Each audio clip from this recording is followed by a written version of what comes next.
So it shows me he has a severe intimidation issue when it comes to goddamn white skin. He has nigger skin inferiority and white skin superiority complexes in his own goddamn mind. And I guess when the shit get to him, when he starts feeling too goddamn niggerish and looking down on himself the way he can goddamn regain some kind of fake power in his warped, twisted ass goddamn mind, he got to go find a small white boy that's shorter than him, slender than him, that he feels has no power and control, and he want to goddamn play these goddamn slave and master games where white master is now subdued and has no power, or put him in a position where the white boy got to provoke the nigger in him to come out so he can justify physically subduing the white boy and then raping him in the ass, because that shows significance in his mind, and he is psychologically retrieving his power from the deep sense of powerlessness he feels as a big black nigger. So, just want to set this shit up for you,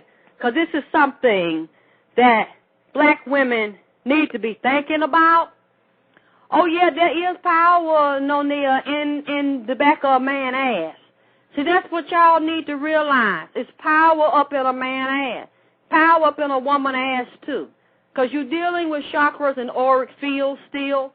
And when a man go up in another man's ass, there is still a very powerful spiritual and sexual connection. But what I'm trying to get you to see, Aaron 504, this is really not about a sexual addiction. This is about nigger self-hatred.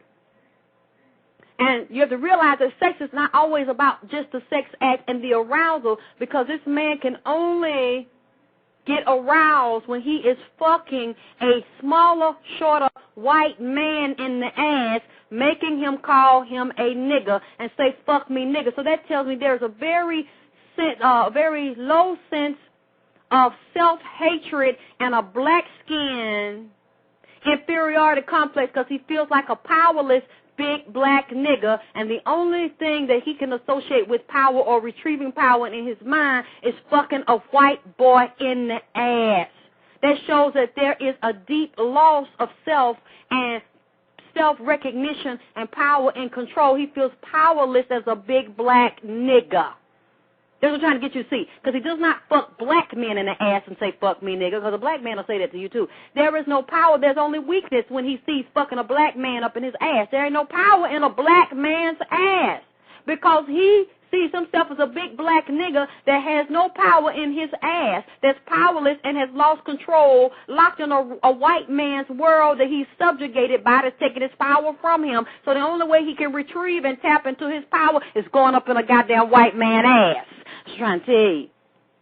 That's what y'all need to see. We're talking about this. We're bringing up this issue. It's a very powerful show. I'm sure it ain't going to be the goddamn first one we haven't, but y'all need to open your mind up, because we need to start considering these possibilities and the fact this shit go on every day with these same goddamn black men you loving or waiting for someone to come and save you and be your husband and be your goddamn friend and your boyfriend. You got to realize all these black men don't want to be your goddamn friend. They ain't going to be no fucking good to you. They're going to be a detriment because they hate themselves, and they're not trying to get themselves right to be a man for you, because they have so many dysfunction and inadequacy in their own black mind, because they see themselves as a nigger, and they're only limited by the time and the social construct that they are oppressed by in a white world. You need to start expanding your mind to consider these possibilities of the consciousness of these black men you got them dealing with, because they damn sure ain't studying you.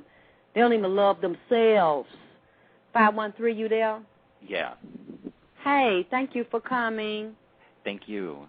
How are you? I was a little worried because I visited vaginapower.ning.com, and it says that right now it's down. Oh, no. They probably doing maintenance.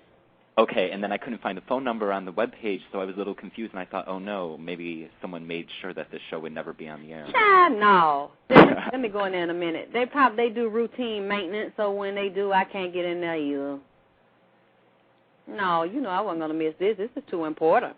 All right. Well, let's start. So did I kind of give a good opening, or if you want to, you can expound on some things I said or get into them?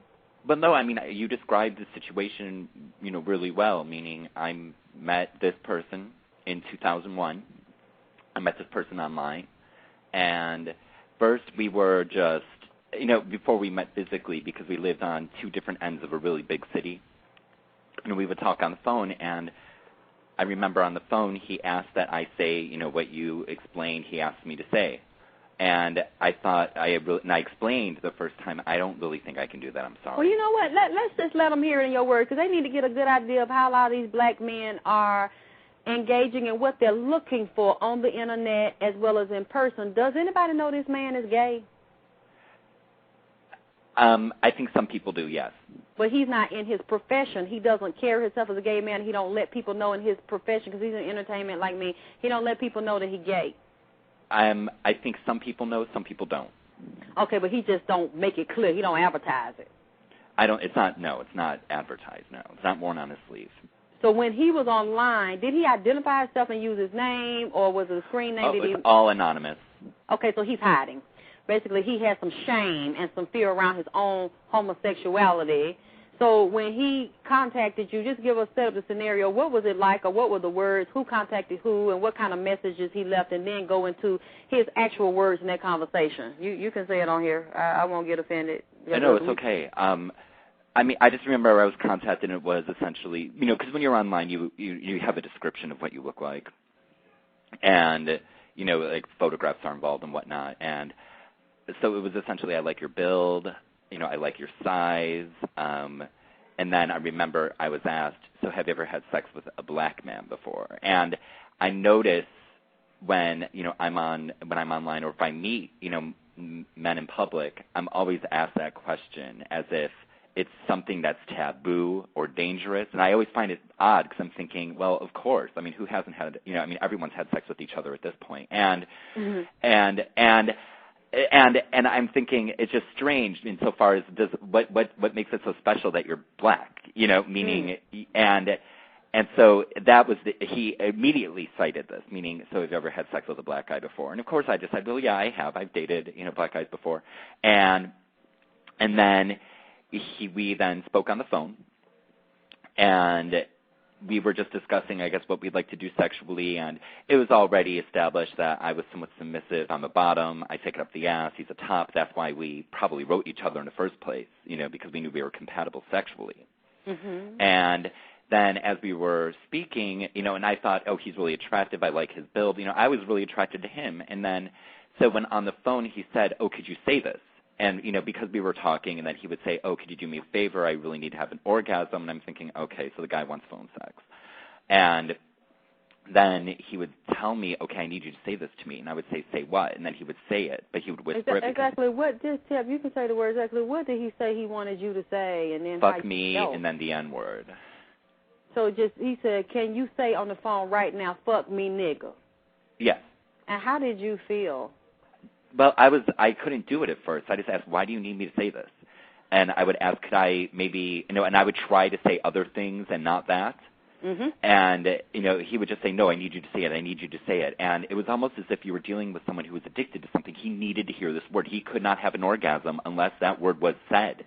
And I just finally decided, fine, I will do it, you know, and then I returned his calls for about 2 weeks afterwards, because I just thought, okay, I did it. It's done. I don't want to see this person. I don't even want to meet him. I don't want to speak to him. Well, you know, eventually a call after call after call, you know, there's a point when someone calls you so much, like you cannot ignore the calls anymore. So he just kept flooding your phone. Right. And so I finally decided, okay. And then we would speak, and then I met him, you know, we met in person, and when I was in person with him, we were, you know, having sex, and I will admit, I mean, the sex was, he'd fuck me really hard. It wasn't, you know, like pleasurable anal sex, meaning he would fuck me hard. He would want me to sit on his dick, spin on his dick. Spin on the dick? Well, yeah, you know, like, you know. Wait a minute, I ain't did that yet. How do you spin on the dick? Well, you know, I mean, someone's lying on their back, they're hard, it's up, right, it's erect, and your ass, you know, is on the dick, and you're just, you know, moving your pelvis in a circular motion. You're kind of spinning, you know, so like the walls rotate around the dick. I mean, you need to give me some damn sex tip, because I ain't did that yet. That's why I'm asking. Well, right. So you spinning on that dick. And he would tell me, like, I really like it when you're just rubbing your ass against my dick, and